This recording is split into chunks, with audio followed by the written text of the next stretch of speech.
প্রতি বছরই বিশ্বের কোনো না কোনো দেশে রাষ্ট্রপতি বদল হয়, কখনো কার্যকাল শেষ হওয়ার পর, কখনো সামরিক অভ্যুত্থান বা দুর্নীতির কারণে পদ থেকে সরে যান রাষ্ট্রপতি। মানুষের গড় আয়ু বৃদ্ধি পাওয়ায় বাড়তে থাকে পেনশনভোগী রাষ্ট্রপতিদের সংখ্যা। দেশের সর্বোচ্চ পদে একদা আসীন মানুষটি সরকারি পৃষ্ঠপোষকতায় সপরিবারে কাটান বিলাসবহুল অবসরকালীন জীবন।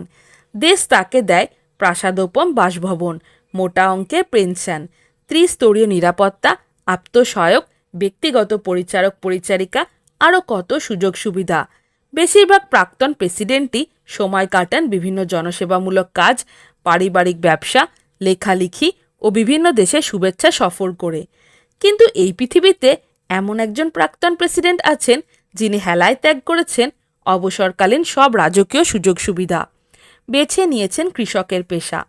তাই দেশ তাকে বলে মানুষের প্রেসিডেন্ট। উরুগুয়ের পেপে উরুগুয়ের রাজধানী মন্টেভিডিও থেকে বেরিয়ে আসা ঝাঁ চকচকে হাইওয়ে ধরে ৮ ঘন্টা যাওয়ার পর দেখা মিলবে ভাঙাচোরা ও কদমার্তক এক রাস্তার।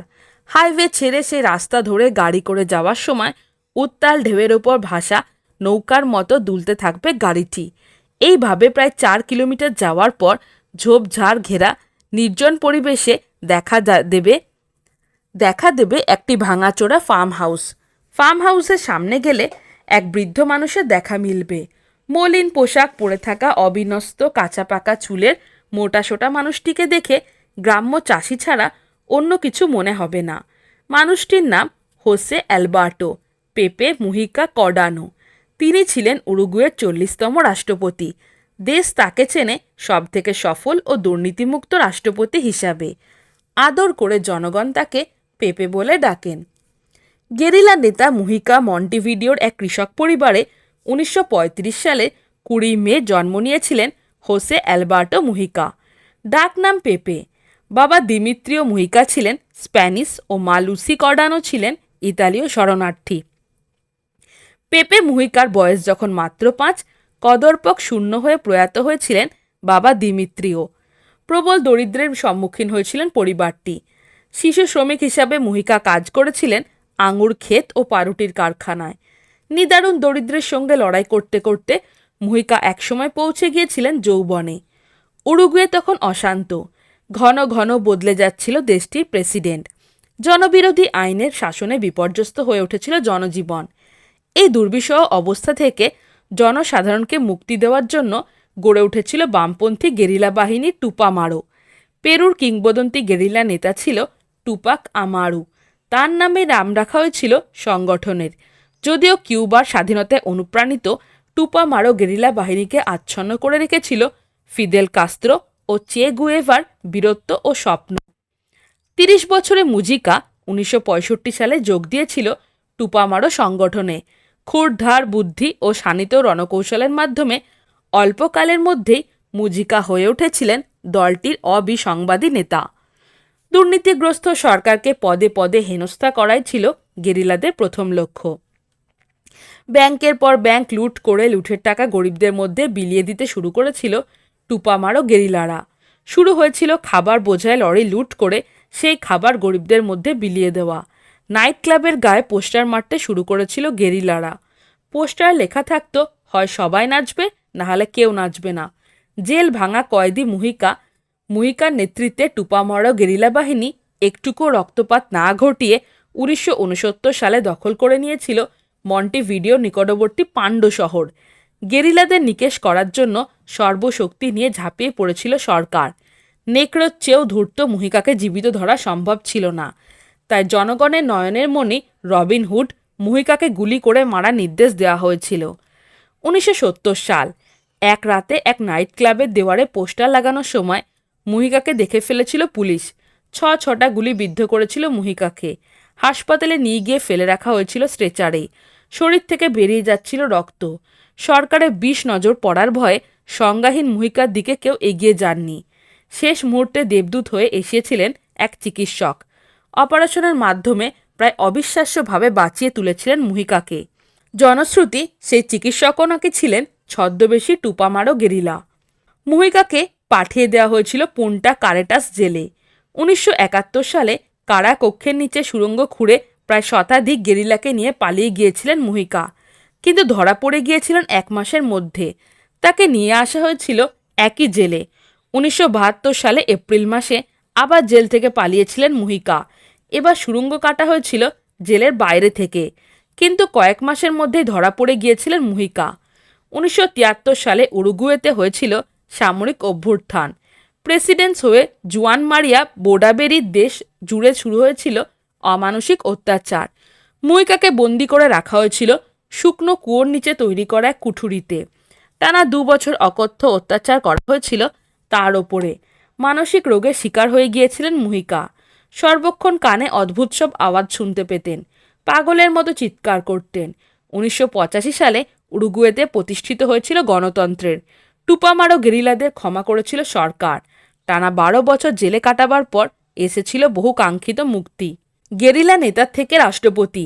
জেল থেকে মুক্তি পাওয়ার পর 1989 সালের 6 এপ্রিল মুহিকা ও তার সহ গেরিলারা তৈরি করেছিল বামপন্থী রাজনৈতিক দল মুভমেন্ট ডি পার্টিসিপেশন পপুলার।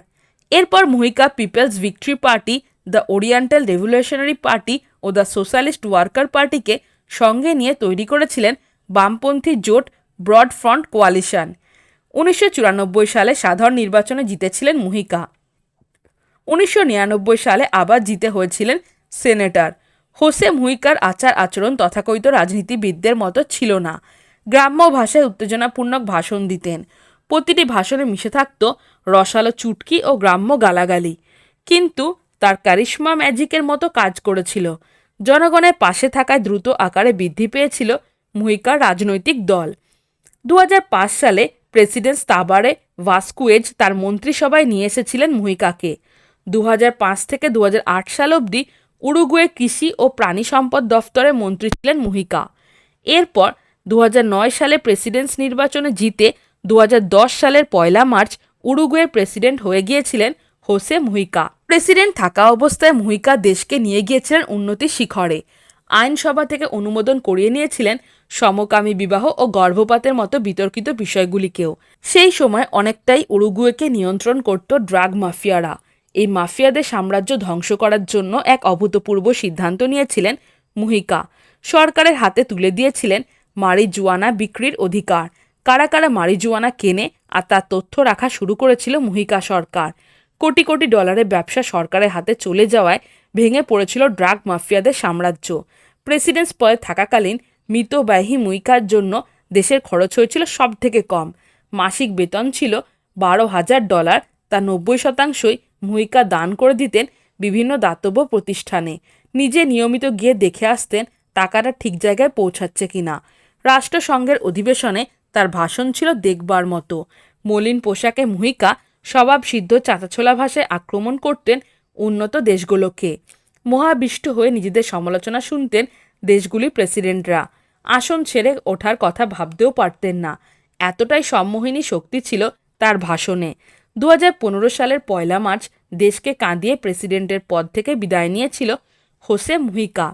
আজ কৃষক রাষ্ট্রপতি পদ থেকে বিদায় নেওয়ার পর দেশ মুহিকাকে দিতে চেয়েছিল প্রাসাদোপম, অট্টালিকা ও অন্যান্য রাজকীয় সুযোগ সুবিধা, কিন্তু মুহিকা সবিনয়ে সেসব প্রত্যাখ্যান করে চলে গিয়েছিলেন স্ত্রী লুসিয়া টপোলানাস্কির ভাঙাচোরা ফার্ম হাউসে।